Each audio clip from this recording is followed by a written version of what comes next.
Hello there, Mad Mike here, and welcome back to the channel. So today we are going to continue our journey to Endgame with the 2013 film Thor: The Dark World. Now this is the direct sequel to both the original Thor and also the events of Avengers, the first Avengers from 2012. And this is the second film of Marvel Phase 2 after Iron Man 3. So we um, so we kind of pick up with Thor. We at the very beginning of this we have a setup for our villain who is Malekith. He's a dark elf, and they basically kind of explain a little bit of the Asgardian history, kind of like what they did with the frost giants in the original Thor, which is good. You wanna be able to establish some stuff, especially at the beginning of the film, and. They don't really they basically establish that his motive is vengeance, which is pretty bland. Malekith himself is not a very strong villain, and I know Marvel, the MCU, has kind of had that issue off and on over the years, but he doesn't carry anything. I think his screen time in the film is probably less than 10 minutes. That he's, I mean, they talk about him a lot, but he's really only on screen for maybe 10 minutes of an hour and 45-minute movie. Um, but regardless of that, you go and you look at the cast. So the returning cast from the first Thor, you have of course Chris Hemsworth as the title character Thor. You have Natalie Portman coming back as Jane Foster. You have Kat Dennings coming back as Darcy. Stellan Skarsgård coming back as Dr. Eric Selvig. Even though both of those characters are in very minor roles. Then you also have Tom Hiddleston returning as Loki from Avengers. This time, this is post Avengers. Remember that. And you also have Odin, who's played by Anthony Hopkins. So you have that core cast back that kind of worked for the first film. You also have the Warriors 3 and Sif who come back. Even though again they kind of have this, they have a more reduced role in this film. They were more pertinent, and they'll even have a much more reduced role in Ragnarok, which is kind of sad. But you know, I realize that you need to kind of scale some characters back and bring some characters forward. And because there are so many characters in the Thor universe, even more so than the other Marvel heroes, because you have like 12 or 13 supporting characters throughout the Thor universe. So you need to bump some of them off. You need to kind of send some of them on their way. You need to do this. You need to do that. I get that idea. And to be honest, the Warriors 3 really aren't developed a whole lot for the most part. And Sif actually has some development in this film, but we'll get to her in a bit. But after that initial scene, we've set up. We've set up the whole thing where the dark elves and all that. So then we go and we basically kind of catch up with Jane Foster, who is going out on a date. Essentially, her friends have tried to get her to move on from Thor, and this is a carrying over issue from the first Thor. She knew Thor for in the first film it had to have been less than a week, had to have been 4, maybe 5 days tops, that she was hanging around with him, and then they kiss and whatever, and he says he'll be back. Then of course the Bifrost gets destroyed. Thor did not see her during the events of Avengers, but the whole thing is now it's been 2 years since they had seen each other, and again it's real time in Marvel. So in terms of the MCU for the most part, so 2011 was the first Thor, 2013 is Thor 2, and you have a 2 year time skip, and they say it has been 2 years since he left in New Mexico. So the whole thing is she's trying to move on in a romantic way. Obviously she's not. And this is where we kind of get the humor of the movie, which I wholeheartedly feel is off point by a lot. Marvel, a lot of the times they'll have that kind of snappy humor, not necessarily Joss Whedon type of humor, but snappy humor. It's not. in this movie, it doesn't hit. It doesn't hit at all. The date scene, which is supposed to be a comedic moment, doesn't hit very well. It's very cringy. It's very awkward. And I know it's supposed to be awkward, but it's supposed to be awkward in a funny way. It's not awkward in a funny way. And then, of course, comes in Kat Dennings, and they basically find out that there are these temporal disturbances that are happening. And by that, I mean there's just these random portals that people can't see, and if you walk through them, um, and if you walk through these portals, then uh, they send you off to another, basically another realm. And before we basically get mentioned stuff about the convergence, which the convergence is essentially the nine realms aligning, and because of that, the barriers between the realms get thinner. Now that doesn't really make a whole lot of sense, to be honest. Just because they say, oh, the nine realms, but they kind of describe Jotunheim in the first Thor as basically, it's almost like a planet. It's just like another planet, another place. And the Bifrost is literally almost like a transporter beam. So, it's not like you're hopping dimensions. And so, I don't know, it's kind of strange the way that they describe the convergence in this film, where it seems like they're more different dimensions, but in reality, they're depicted more like they're just points in space. And again, this is reiterated in stuff like Thor Ragnarok and in Infinity War. So, moving past that, this movie does have a lot of inconsistencies, and this is why I take points off for it, just because it has inconsistencies. I'm not going to blame it for having inconsistencies with stuff that came after it, but it does have inconsistencies with the way that it's portrayed in the first Thor and the way it's portrayed in Avengers too. Slightly in Avengers, but mostly the first Thor. So moving past that, we then get kind of this information on what's happening with Asgard. Thor has basically been kind of crushing rebellions because the Bifrost has been offline for a number of years now. I think that since it was destroyed, it just got back up. And now they're kind of quelling all these little rebellions that have popped up in the absence of Asgard. So we get a few little fight scenes. The fight scenes in this movie are not bad. They are actually, I think they're fairly well done for the most part. They're very brutal in the way that they operate, but they're not bad. Then we go into the whole thing with the ether. Now the ether is essentially it's an infinity stone. It's I believe it's the reality stone. Um, and for whatever reason, instead of actually being a stone, they explain that it operates almost like a mist or something like that. It's very weird. It doesn't. They don't really explain why this happens or why it forms back into a stone at some point. But it's very weird the way that it tends to do its thing. But basically, the ether is this quote-unquote super weapon that the Dark Elves wanted to use to destroy Asgard before they got stopped. And then the Asgardians locked it in put it in a place where nobody would ever find it. But Jane Foster accidentally goes through a portal and just happens to find it. And here we have our central MacGuffin, because of all the people. This is the other thing. Like the scene where she finds it is very, very. It's the only time we ever see somebody getting physically drawn into a portal in the entire movie. It's the only time we ever see that happen. And then on top of that, the other thing is the building that she's in is overrun with these little street urchin kids. So you're telling me that one of those kids hadn't run into that before? They're just running around the building literally, and she just happens to be the only one that finds this massive portal that sucks people into it. So again, that was a bit of an inconsistency, but it's essentially the only reason it's a MacGuffin. The only reason it's there is to get her into position to absorb the ether into her body.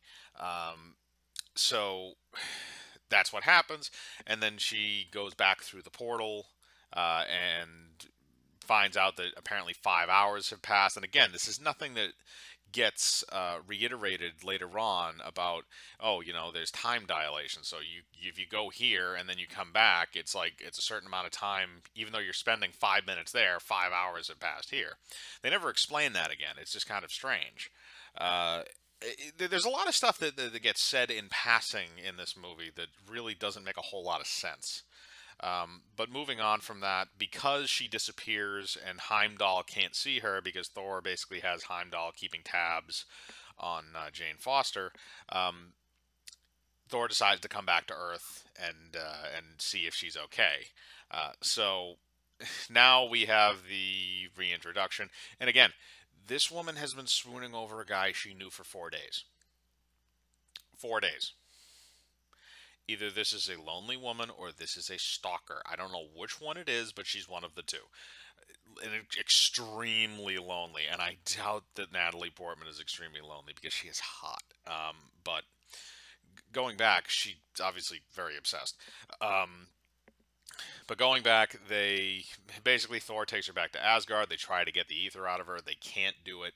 There's a lot of interactions between Thor and Odin, and I kind of like the interactions on Asgard. Feel very.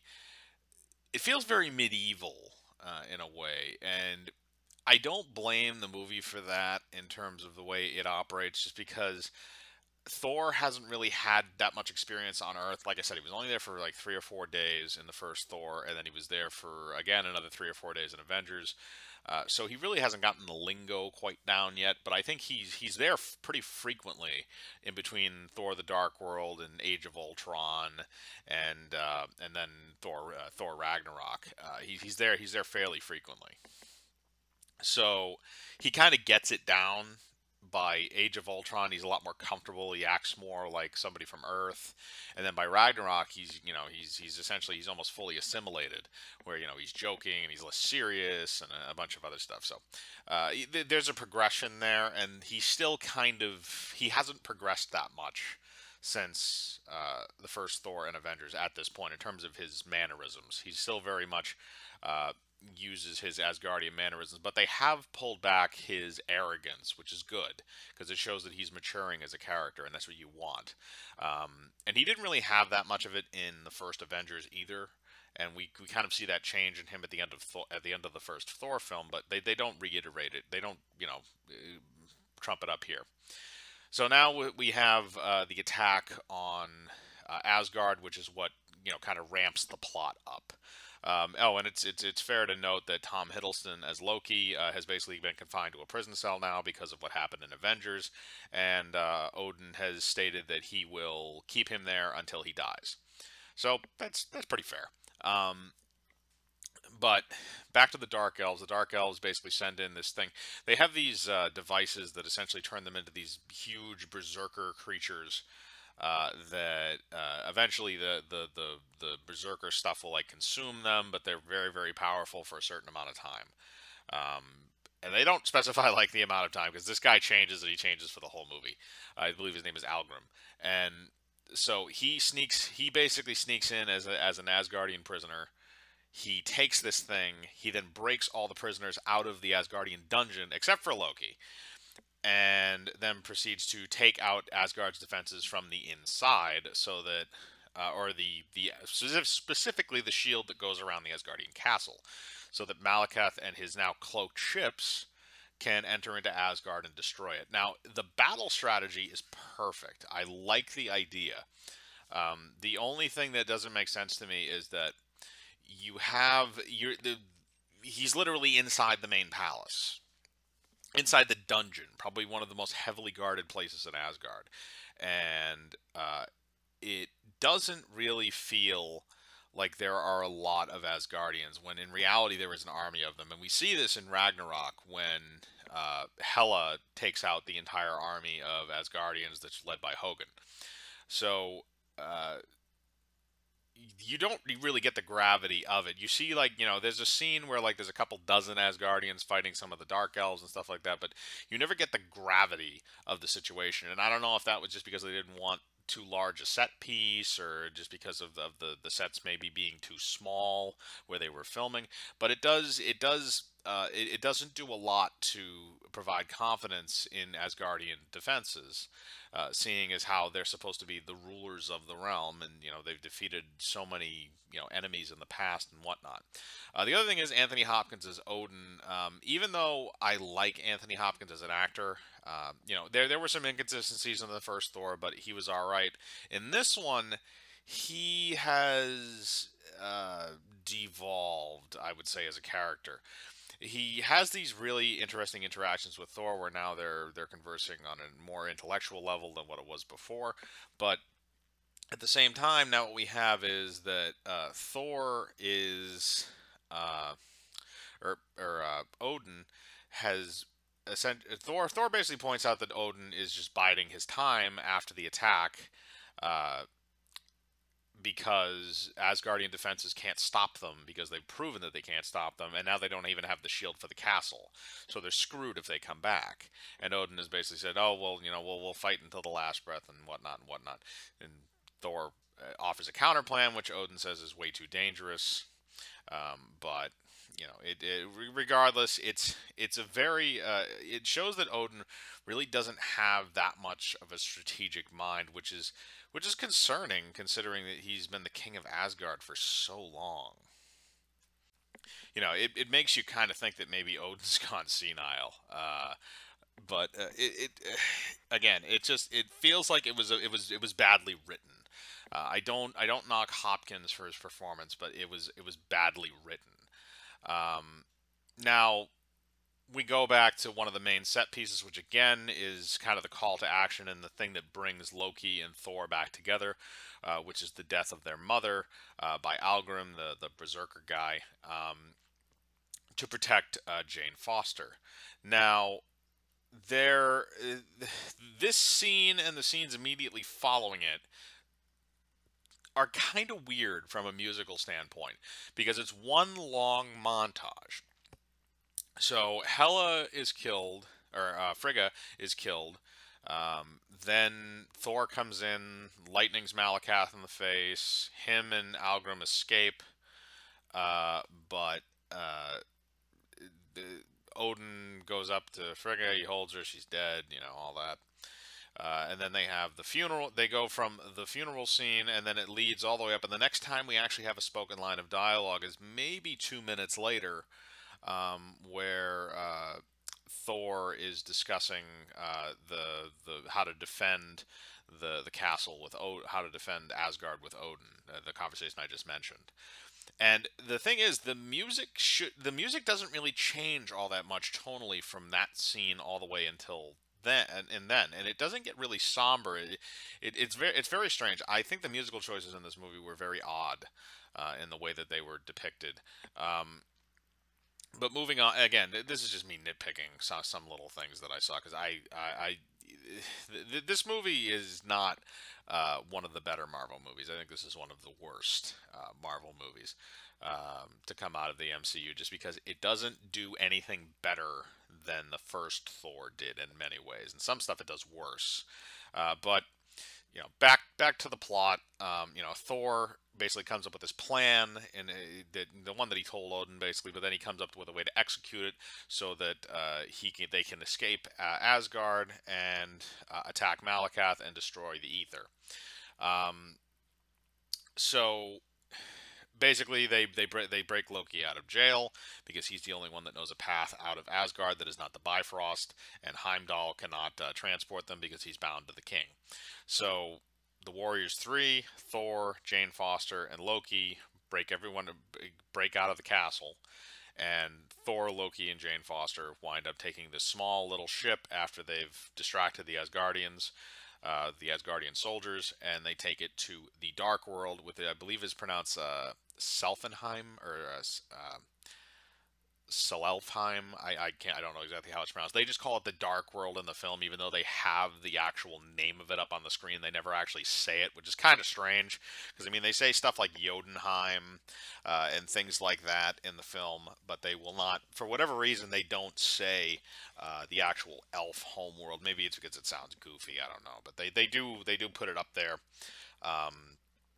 As a subtitle when they enter that world. But the other thing is, it's not very. Look, I get it's supposed to be the dark world, but it's not really very vibrant or anything like that. It's nothing special. It looks very CGI. It's not very.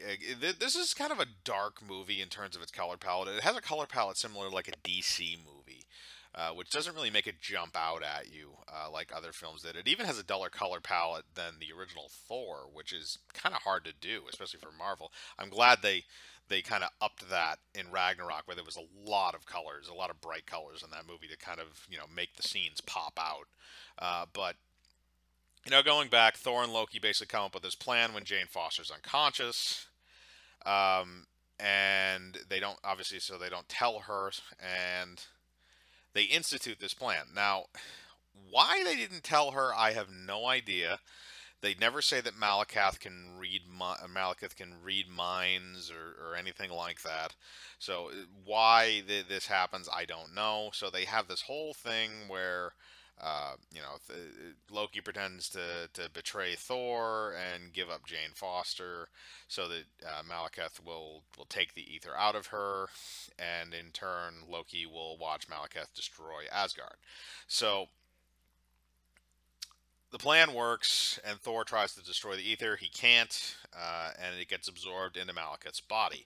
Now, here's another inconsistency, which I don't necessarily attribute it to this film, but I do attribute it to stuff that came after. Because in the film immediately following this chronologically, which I believe was Guardians of the Galaxy, um, we see that an Infinity Stone can literally wipe out a planet. Now, again, just going back, they do say that the ether can destroy all of the nine realms if certain things are done during the convergence. I get that, but it shows Malekith using the ether in subsequent scenes after this, after he's absorbed it into his body, and it doesn't really seem to do all that much, especially to Thor. I mean, if it was an Infinity Stone should be able to vaporize him or do something. And on top of that, it's the Reality Stone. It's the whole point of it is to be able to warp reality. And then he just uses it to form like these weird like tentacle things and like try to attack people with them. Again, it doesn't make a whole lot of sense. I feel like if they had gone more closer to the crystals, to that stone's powers, in general, how they're depicted later on, it would have been better.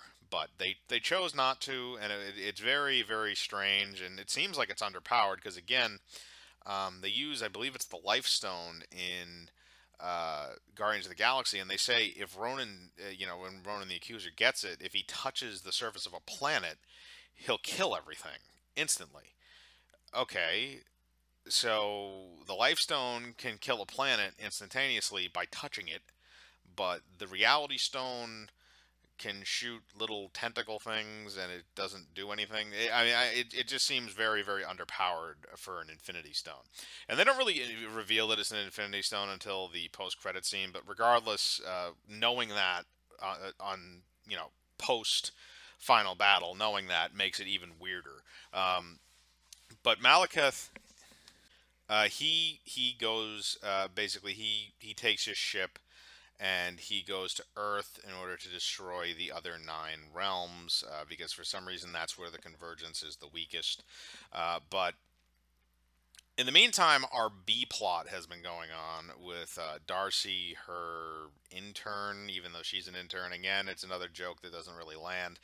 And Dr. Eric Selvig. Now, his character in this is totally butchered, and I feel bad for that because he was actually one of the best parts of the first Thor film. Stellan Skarsgård plays the character very well. He's supposed to be a scientist of Scandinavian descent. He's very intelligent. Even in Avengers, he's even while he's under mind control and stuff like that, he still plays the character well. In this, they've turned him into a jabbering mental patient. It's bizarre, especially because it appears that he's the only one that's affected to that extent by Loki's scepter from him getting mind raped by Loki's scepter in Avengers. Because they again they do the same thing with Hawkeye. Hawkeye has kind of like a PTSD, but he's normal. Well, not PTSD, but he has some like weird stuff going on with him. Like right after he comes out of the trance or whatever it is, after Black Widow bashes his head and knocks him out of it. But for whatever reason, he feels a little weird just because of the stuff that he was doing and the feeling and stuff like that, but he's not like mentally deranged. Uh, Dr. Selvig is running around naked at Stonehenge.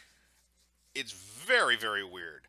But they basically say that the because of Loki messing with his brain, he has now become an insane person.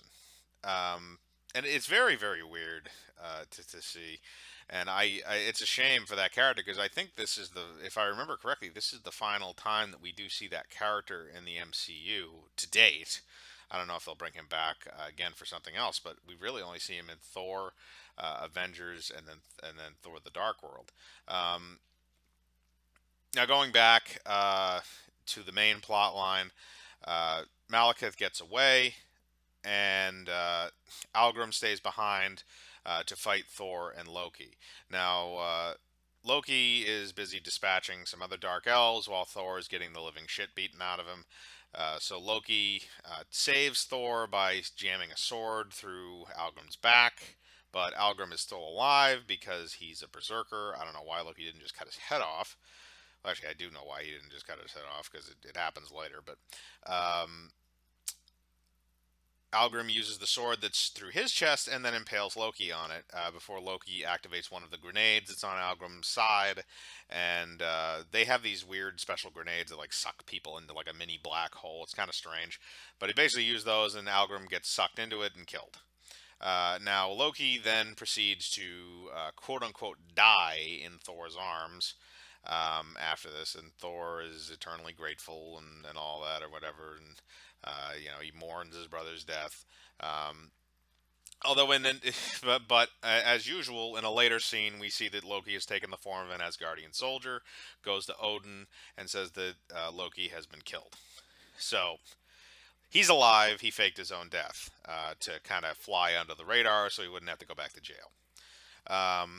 Now we have Thor and Jane Foster, and again, the portals come in as a MacGuffin in this, because they go into this cave and they find, earlier in the film, when they were in the parking garage or whatever it was, with all the portals and stuff, where Jane finds the ether, they're throwing stuff into the portal, because it was a portal where it would come out up at the top of a staircase and come down and go back into the same portal over and over again. But some of the stuff wouldn't come back. So she starts finding all these things that they were throwing in there because she realizes this, and she gets a call from the guy she was on an awkward date with. So her and Thor just happen to go through a portal that leads right to London, where Malekith is also going. So it's a very, very strange series of events that just seem to work out perfectly well for no apparent reason. And again, I blame the writer for that. That is a plot problem. But it all goes to set up this final battle where Thor and Malekith face off. And again, it's very anticlimactic. I mean, the fighting itself is all right. It's serviceable. It's not insanely great, but it's serviceable. There's some kind of funny moments where they're going through these portals and back and forth, and the hammer is away from Thor, so it doesn't know which way to go. So it goes like back down towards the earth, and then it goes back into the sky and into space wherever he is, and back and forth. So it is kind of funny, but you go back and you just look at the actual fighting, and it's really there's no moment where you really feel that Thor is in any kind of danger.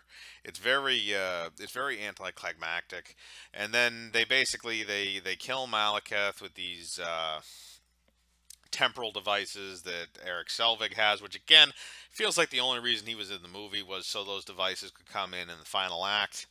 He never really gets developed at all, again, other than the fact he's a raving lunatic now. He actually has one of the funniest lines in the entire movie, where he sees Thor and he says, "Where's Loki?" And Thor says, "Loki's dead." And he says, "Oh, thank God." It's just kind of one of those like knee-jerk reactions. Like he then realizes that like Thor's sad about it. He's like, "Oh no, I'm so sorry." But at first he's like, "Oh, the guy that screwed with my head is dead. Thank you, God." That's the only moment of humor in this movie that I felt actually landed. Most of the rest of it is abysmal. So Malekith gets killed. The ether gets taken back to Asgard and collected. Thor, still believing that Loki is dead, returns to Asgard to talk to his father, Odin, um, who is offers him the throne, but Thor says he doesn't want it. He just wants to be with Jane. Offers his hammer, basically says, "Look, I'm willing to give this back to you. I don't want to rule Asgard. I want to protect the realms in my own way." Which again, it's a big character moment for Thor because that's really all that's talked about a lot of the time in the first Thor movie is about him becoming king, and then him not being worthy, and then being worthy again, yada yada yada. But moving forward, now he's basically said like I just want to live as a commoner. Essentially, I don't want to be the king. I can't do what you do. Um, so after a conversation, Thor leaves, and then we see that Odin has actually been replaced by Loki. And again, this is one of those things. Again, it's kind of like the stuff at the end of Iron Man 3, going, where he blows up the suits and stuff like that. It leaves stuff that's kind of on a cliffhanger. And this particular one does not get resolved until Thor Ragnarok. Um, but it basically it basically gets resolved almost in a 2-minute scene, which is funny. But again, it's just something. It feels like it's setting up something big, but it's almost a throwaway thing in the next film. Um,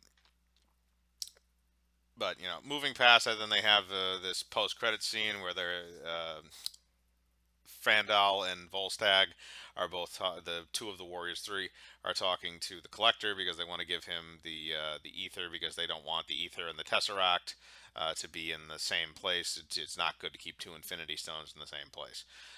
So that's leading into Guardians of the Galaxy with the Collector, who's played by Benicio del Toro. But back to the movie. So that's the entirety of Thor Ragnarok. I've kind of harped on it pretty bad. I don't really care much for this movie. I rewatched it recently before doing this video because I didn't remember a lot of it.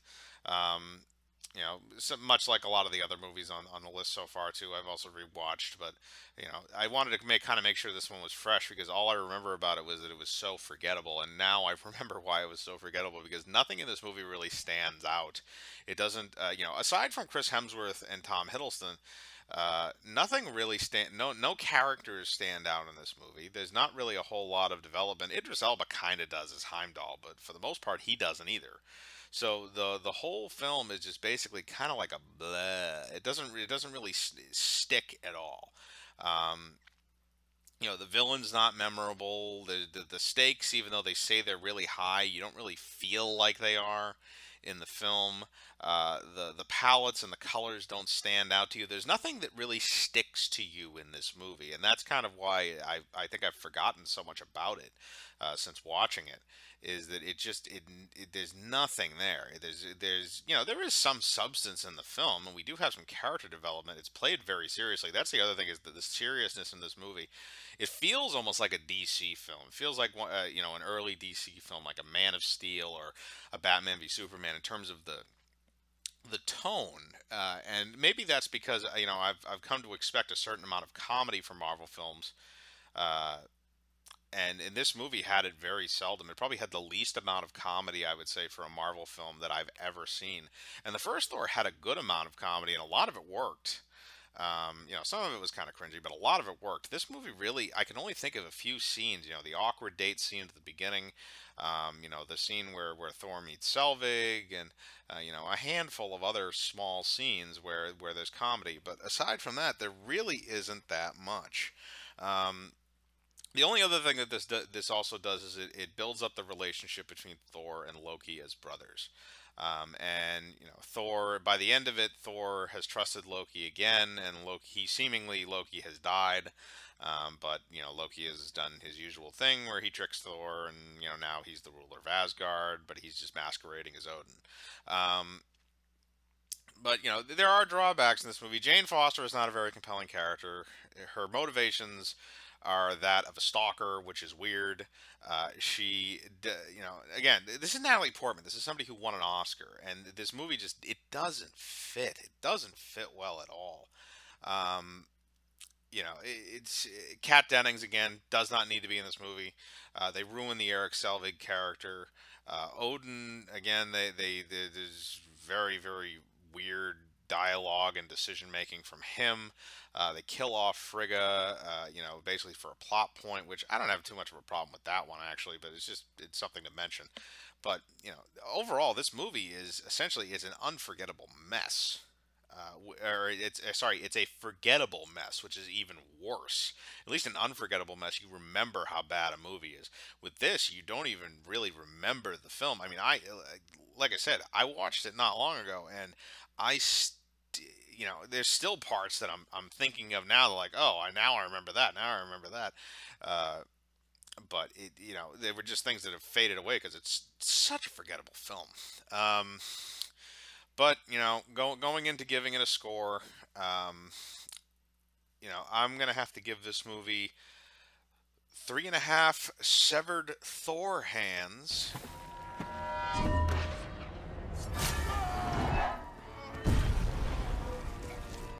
out of 10. So there you go. You have the lowest rung on the Marvel Cinematic Universe ladder, according to me, um, or based on my opinion. So next time, we will be looking at 2014's Guardians of the Galaxy, which was a huge gamble for Marvel at the time and has worked out considerably well since then. Starring Chris Pratt, Bradley Cooper, Zoe Saldana, Dave Bautista, and Vin Diesel. So we will get to that movie next time. And again, thank you for listening. Leave a comment if you have any opinions on this movie. Leave a like on the video, hit the bell for notifications, subscribe, and remember, I live my life free of compromise. Do you?